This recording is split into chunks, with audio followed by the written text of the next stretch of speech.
ஓ தரா விட்டாயே மாத்து திருப்பி தந்தா கை மாத்து ஓ மறந்து விட்டாயே மாத்து ஒரு முறை தப்பு செய்யலாம் தப்பு செய்யலாம் தப்பா செஞ்சாவத பத்த செய்யலாம் நல்ல கத்த செய்யலாம்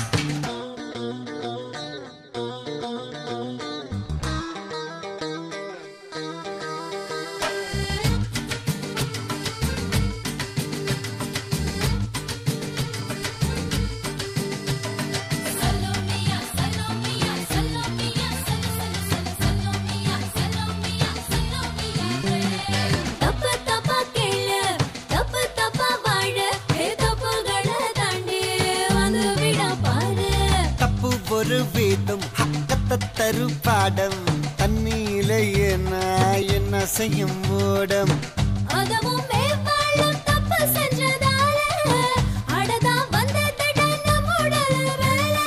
அது போல தப்பா செய்யாதே இப்பா ஆடுகளை தூக்கி எறிவேனா குப்பா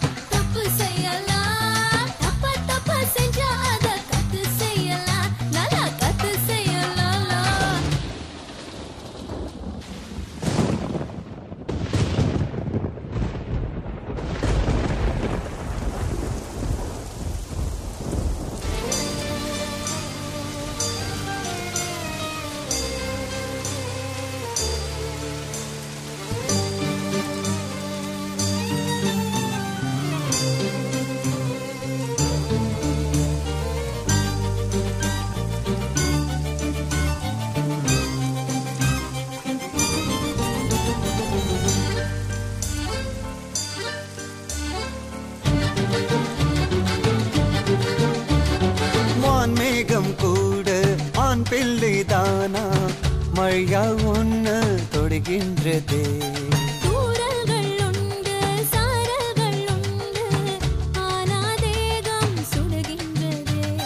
தீ மூட்டி குளிர்காய தீக்குச்சி தான் தீக்குச்சி லாட்டி மூக்குத்தி தான்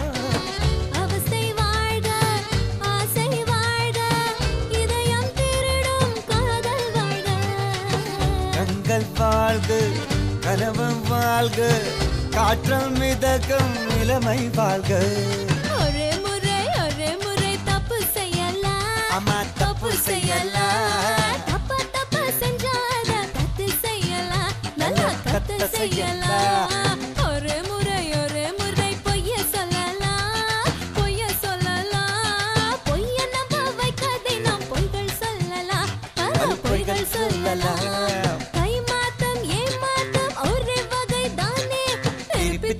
கை மாத்து ஓ தரா விட்டாயே மாத்து திருப்பி தந்தா கை மாத்து ஓ மறந்து விட்டாயே மாத்து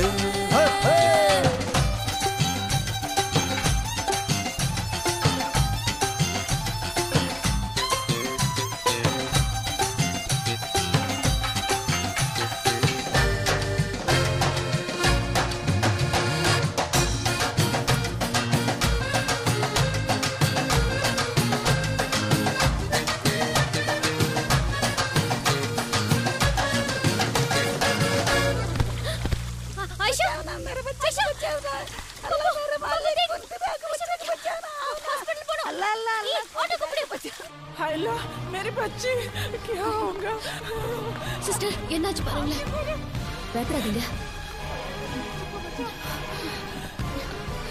வேகமா வாங்க ஓரம் ரெண்டு கதவும் தரங்க நானும்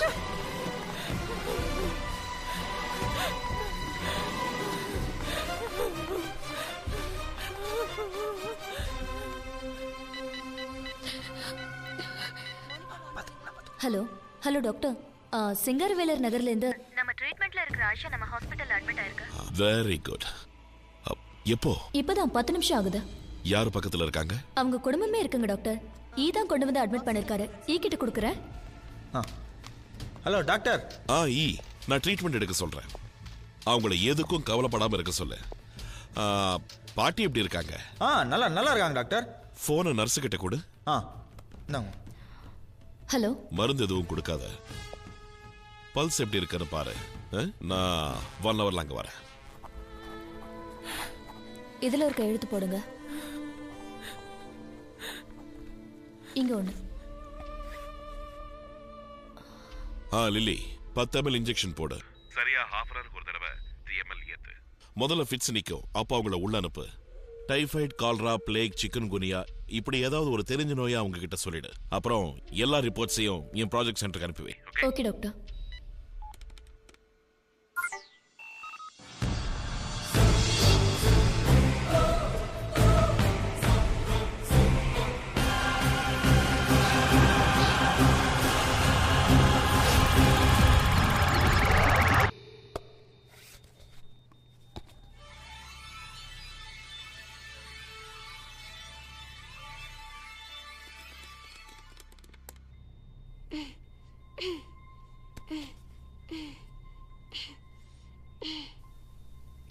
பொழைச்சிடுமா டாக்டர்?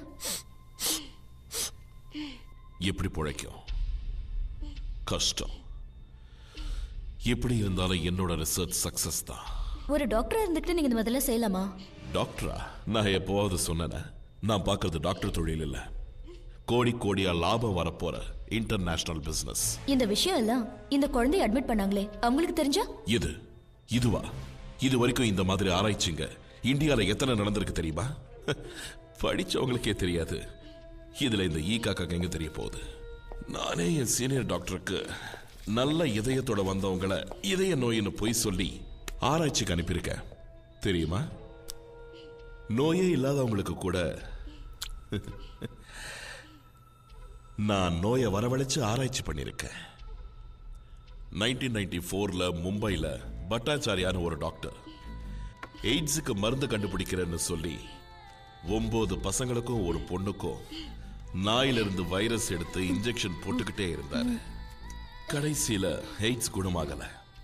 அந்த ஆராய்ச்சியில ஒருத்தர் செத்தே போயிட்டான். பட்டாச்சாரியாவை கோர்ட்டு, போலீஸ், சட்டம் ஒண்ணுமே பண்ண முடியல. ஏன்னா அது ரிசர்ச். மருந்துல இவ்ளோ லாபமா டாக்டர்? இது வெறும் மருந்து வியாபாரம் இல்ல, ஆயுத வியாபாரம். முதல்ல வெற்றிவேல், வீரவேல்னு சொல்லி கத்தியால சண்டை போட்டுக்கிட்டு செத்தானுங்க.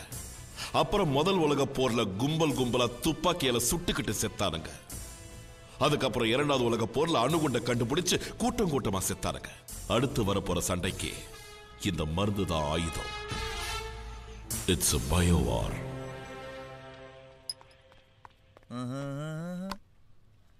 யாரு நரசமாவது ஜோதிகா மாதிரி இருக்கீங்க?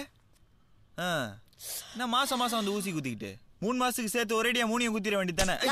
ஆயா சரி 50 ரூபாய் இருந்தா கொடு.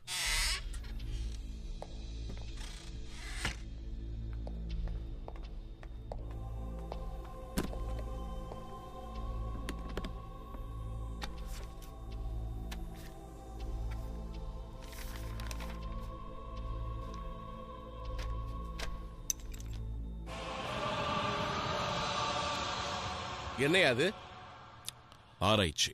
இந்த மருந்த உலகம் பூராவும் பணக்கார நாடுகள்ல கூட மிருகங்களுக்கு கொடுத்து பார்த்துட்டு இனிமே இத மனுஷன் மேல பரிசோதனை பண்ணி பார்க்க கூடாதுன்னு எவ்வளவோ எச்சரிக்கை பண்ணிருக்காங்க. அப்படி இருந்தும் நீ இத அந்த குழந்தை மேல அதுவும் ஹெவி டோஸ் கொடுத்திருக்க. முதல்ல ஒண்ணு தெரிஞ்சுக்கங்க, மருத்துவங்கிறது ஒரு தொழில், மருந்து ஒரு வியாபாரம். எல்லா தொழில் மாதிரி இல்ல மருத்துவம். ஜனங்க நம்மள வியாபாரியா பார்க்கல, கடவுளா பார்க்கறாங்க. நாம மனுஷனாவது நடந்துக்க வேணாம்? எவனோ வெளிநாட்டுக்காரை கொட்டி கொடுக்கிற கோடிக்கணக்கான பணத்துக்காக இந்திய அரசாங்கத்துக்கு தெரியாம, இந்திய மக்களுக்கும் தெரியாம, அதுவும் ஏழை ஜனங்க மேல ஆராய்ச்சி பண்றீங்களே. ரொம்ப படிச்சவன் பணக்காரனா இருந்தா கேள்வி கேட்பானே. ஆனா இந்த சேரி ஜனங்களுக்கு அதெல்லாம் தெரியாது. என்ன தெரியாது? ஆப்பிரிக்காவுல நூத்துக்கணக்கான ஏழை கருப்பின ஜனங்கள் மேல சிஃபிலிஸ் நோய்க்கான ஆராய்ச்சி பண்ணதுல நிறைய பேர் செத்து போயிட்டாங்க. அதுக்காக அமெரிக்க ஜனாதிபதி பில் கிளின்டன் 1997ல அரசாங்க சார்பா பகிரங்கமா மன்னிப்பு கேட்டிருக்காரு. அது தெரியும்ல? பிரிட்டன்ல பூச்சிக்கொல்லி மருந்த மாத்திரைகளாக்கி மான்செஸ்டர் யூனிவர்சிட்டி மாணவங்க ஒவ்வொருத்தருக்கும் $500 கொடுத்து மாத்திரைகளை சாப்பிட வச்சாங்க. ஆராய்ச்சிக்கும் பயன்படுத்திக்கிட்டாங்க. இதெல்லாம் எனக்கும் தெரியும். நீங்க ஒன்னும் பயப்படாதீங்க. நான் எல்லார்கிட்டையும் கையெழுத்து